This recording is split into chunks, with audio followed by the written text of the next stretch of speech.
Hi dear students, I hope you all are fine and taking care of yourself. Plus you have started your studies, right? So welcome to the new session of your English grammar. Today we are going to start the third chapter of your English grammar, and the chapter's name is noun.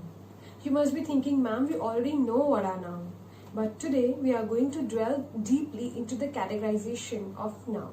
But before that, I would request you to please come and sit with a notebook and a pen so that you can jot down the important points of this lecture. Shall we start? Okay, so noun are, as you all know, the name of a person, place or thing are noun. Like if you talk about place, country, if you talk about thing, pen, book, bag, okay? And coming to the categorization, today we will study 7 basic kinds of noun, only 7. We are going to start abstract noun, concrete noun, common noun, proper noun, countable noun, uncountable noun, and compound noun. Okay, so starting with the common noun.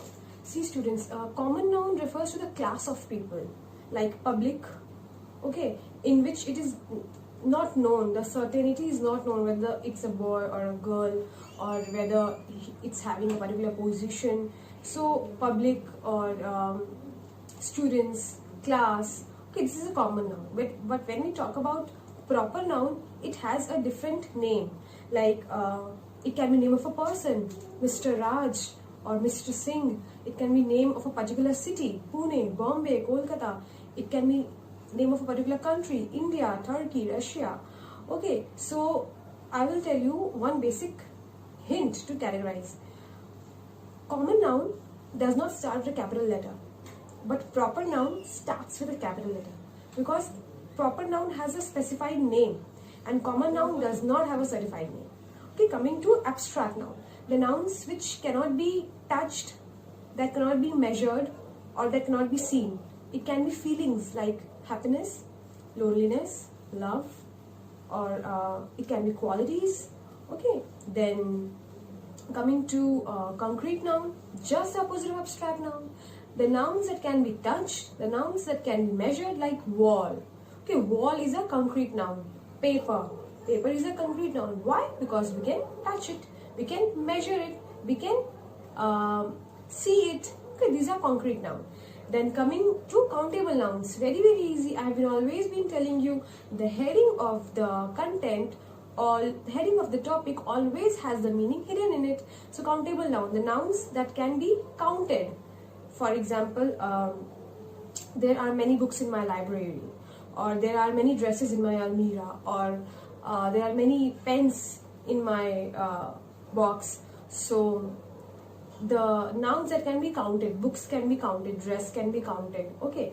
But uncountable nouns, the noun that cannot be counted. For example, it can be like, my happiness is increasing day by day. Can it be counted? No, it cannot be counted. Then coming to, we did common, coming to compound noun. Compound noun is left. So I'll tell you students, when more than one noun come together to form one single noun, that is a compound noun. For example, dining table. Dining is also a noun, table is also a noun. But we always speak these words together, dining table. Okay, this is a compound noun. Or public garden. Public is also a noun, garden is also a noun. But we take these two names together. So this is compound noun. So we study common noun, proper noun, abstract noun, concrete noun, countable nouns, uncountable nouns, and common noun. Coming to the noun gender now. Now we are starting a different topic, noun gender. See students, noun gender is divided into 4 parts. Masculine gender, feminine gender, neuter gender, and common gender. So masculine gender, like father, brother, okay, male, the noun that denotes the male thing, or it can be a name, Mr. Singh, Mr. Raj. Okay, these are masculine gender. Coming to feminine, just the opposite of masculine. It can be mother, sister, okay, Didi. So these are, or the name Sunita or like Ria. So these are feminine gender. Coming to neuter gender can be like which doesn't has any gender. Books, okay, or dress, or door. These are neuter gender. Coming to common gender can be like doctor. When we say doctor, do you know he or she is a male or female? No. When you talk about teacher, manager, we don't know whether they are male or female. But these are particular general term given to both. Or sometimes we also use, hey man, what are you doing? Like man. So this is a general term or a broader term given to some group of genders. Okay. So these were noun, gender. Coming to noun, number. Noun number has two kinds, okay? Singular number and plural number. When there is only single noun in a sentence, then that is single noun. Single noun number, for example, the pillow is very soft. Okay, so we are talking about one pillow. But when we say the birds are flying in the sky, birds, S we have added a singular marker. So this is singular noun number.